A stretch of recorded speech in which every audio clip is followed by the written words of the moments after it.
Hi, everybody. I'm Aaron Hernandez coming to you with the very first Deckbox Top 10, which I'm really excited to bring to you. We're going to be going through all kinds of different games, all kinds of different formats, and doing various top 10 lists, bringing in different members of the community. I'm really excited today to have Anthony Justice with us, and we're going to be talking about top 10 underrated modern decks.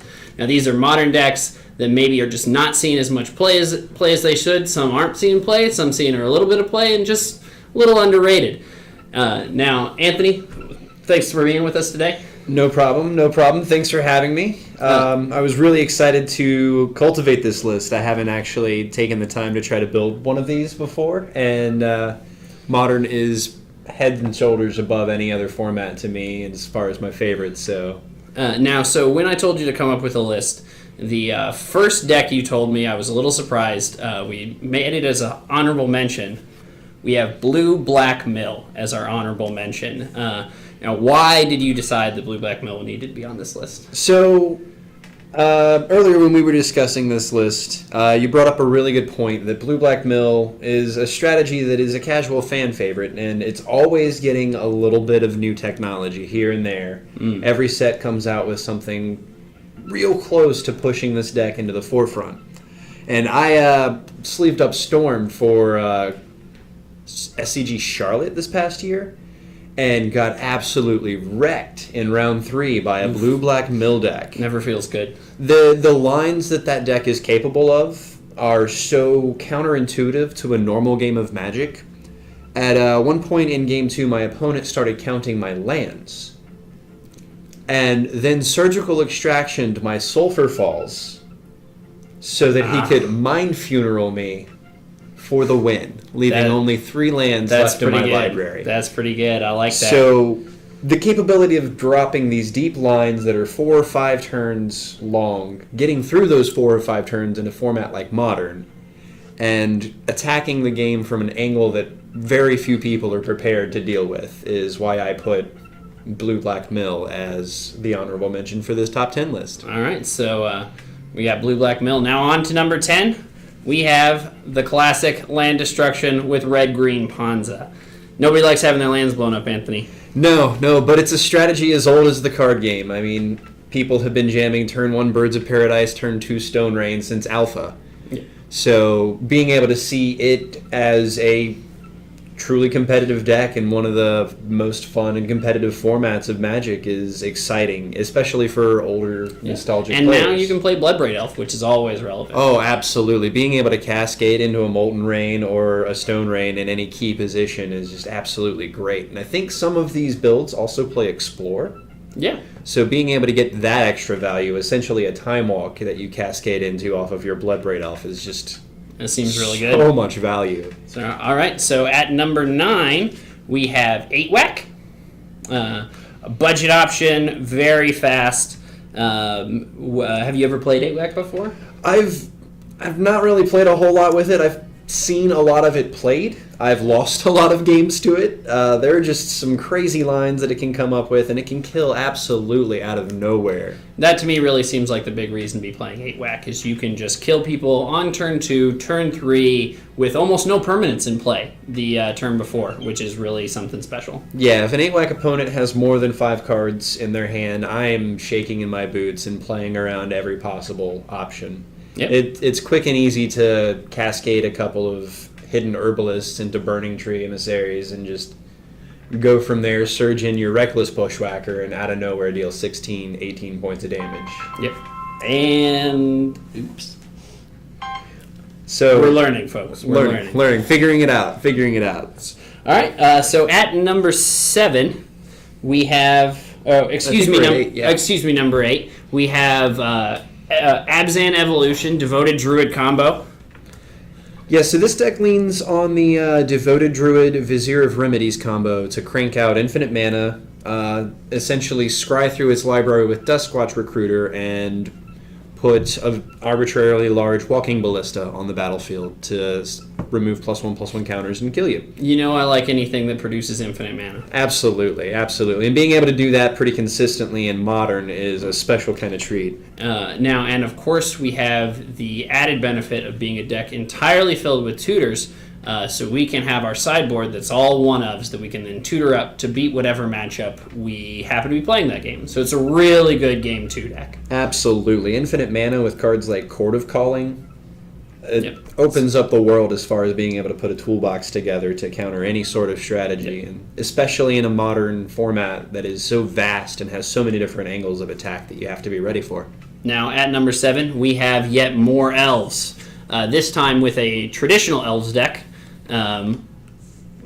Built around Heritage Druid. We have actually 3 different versions of Elves that you can be playing right now, and that's one of the reasons we chose Elves as our number 7 option. Absolutely. You can also lean into the Devoted Druid Vizier of Remedies combo with a green-white Elves deck to pump Aziri Renegade Yeah. infinitely to overrun through all of your opponents.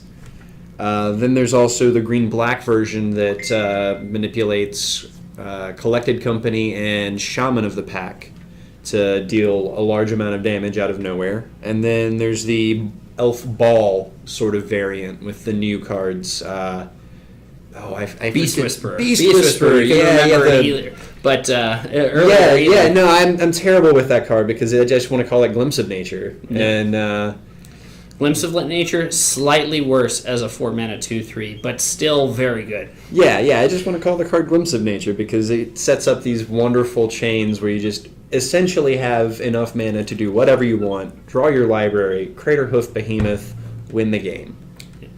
Gotta love Elves, a classic strategy. Now, at number 6, we have Grixis Work.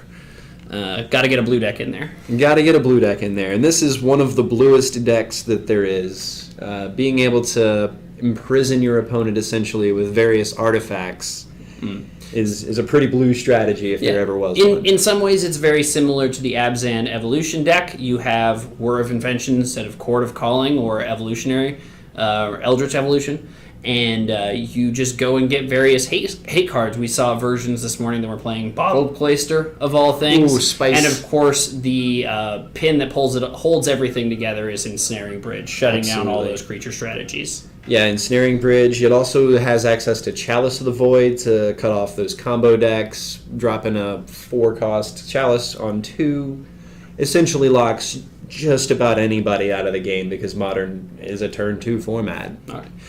Now, so at this point in our list, we have kind of a break. These decks have all been kind of under the radar decks, maybe something you haven't seen at your last Modern tournament. But our top 5 are decks that maybe have had some success and just are a little underplayed. In our number 5 slot, we have Primeval Titan. We have 2 Primeval Titan decks in Amulet Bloom. Amulet Titan. Yeah, we don't get Summer Bloom anymore. And Titan Shift. So Titan Shift is going to be a Valakut deck using Scape Shift and Primeval Titan. And then the Amulet deck is based off of Amulet of Vigor and Bounce Lands. The affectionately known as Karoo lands. Very different decks. Very, very different decks. The Titan Shift, the Scape Shift Valakut builds are a little easier to grasp, and the lines are a lot clearer as far as how you go about winning the game. So it's great to start there as far as trying to figure out what the Modern format is and where you want to take it as a player.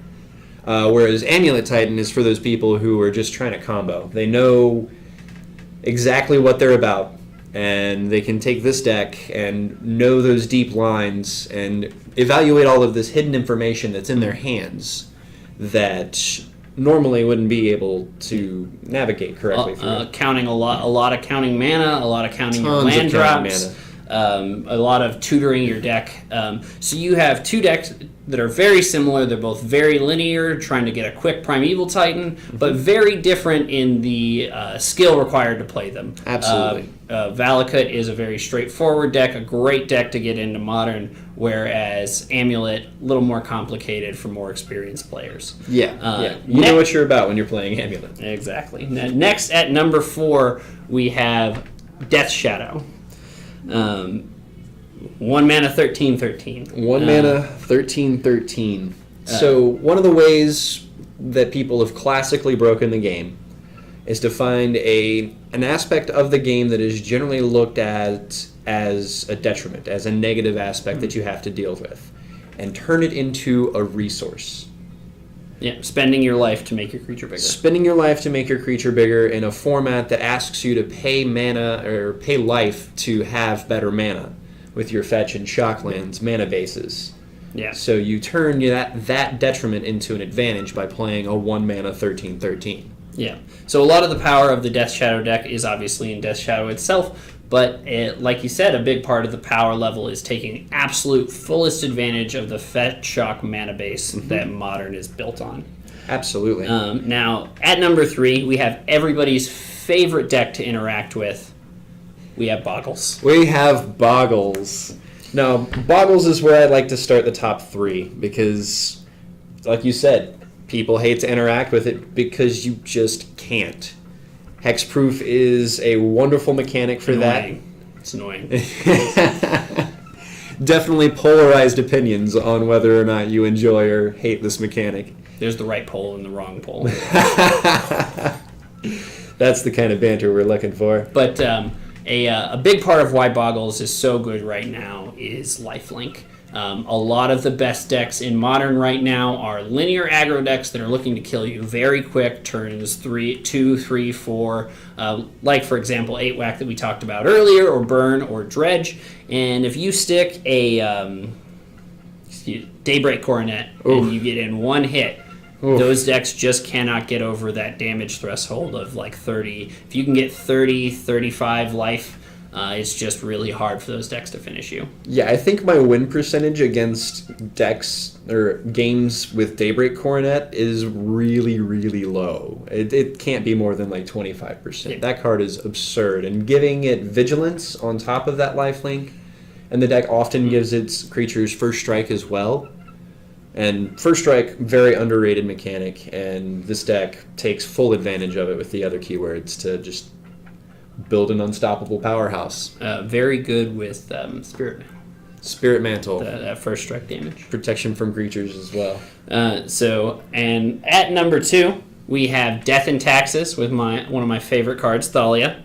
Yeah. First Strike, again, showing up being a very important mechanic. Thalia's power mainly comes from her taxing of non-creature spells as well, but... Now, Thalia has really burst into the Modern metagame in the last couple years as one of the centerpieces for humans, but you think that traditional Death and Taxes is underplayed right now? Absolutely, and also the Eldrazi Taxes variant, the black-white one that uses the processing cards, Wasteland Strangler and Thought-Knot Seer as well. Yeah. Great card, Thought-Knot Seer. Absolutely. Both very good decks right now, I think. So why would you choose one versus the other? So with the more clean mono-white version, you get to abuse cards like Crucible of Worlds and lean onto the Ghost Quarter, the Field of Ruin, and the Tectonic Edge game plan and disrupt your opponent's mana base that way. It is nice blowing up people's lands. Absolutely. I mean, we have another deck that focuses on that in this top 10. We might have a problem. But the Eldrazi version is a little more vulnerable to having your lands blow up, right? It is a little more vulnerable, but it attacks the game from a different angle. It has cards like Tide Hollow Sculler and Thought-Knot Seer to interact with those combos through their hands. And also with Thalia taxing those combos, the mana available to go off in a deck like Storm is few and far between. It's very low. I'll push your combo off one turn with my Thalia, and then while you wait a turn, I'll Thought-Knot Seer you and take the cards out of your hand. Seems Absolutely. Really good. Yeah, that's kind of exactly what you want to be doing in that strategy. Now, our last deck is a very controversial one. We have Martyr of Sands. Martyr Proc. Now, not a deck that people would be thinking of, so clearly qualifies for underrated, but why do you think it's good? Well, I think Modern is at a point, and you touched on this a little earlier when you mentioned lifelink with Boggles and Hexproof. Modern is at a point right now where it's kind of got a damage threshold. Most of the decks are super linear, and they can only deal about 30, 35 points of damage in a normal game. Okay. If you can push your life total above that, you buy 3, 4, maybe even 5 turns in some cases. Yeah. And the other key card in this deck is Serra Ascendant, I believe. Yeah, the 1-mana 6/6. Yeah, absolutely. And once you get above 30 life, it becomes a 6/6 flying lifelink creature for 1 mana. And using that in combination with that extra time you get with that life pillow, you just can run away with games. So it seems like it lines up with the metagame really well, but it really does seem like it is something that is just lacking in power level. Do you really think that it deserves to be number one? I do, because I kind of have a bold prediction for 2019, and kind of why I also put Death and Taxes at number 2 in this. Mm-hmm. I think we're going to see a Stoneforge Mystic unban in 2019. You think it's time? I think it's time. We've seen other cards that were preemptively banned come off of the list. Jace the Mind Sculptor showed up, had a splash. People really tried to force it. It didn't do nearly what anyone thought it would do to the format. Mm-hmm.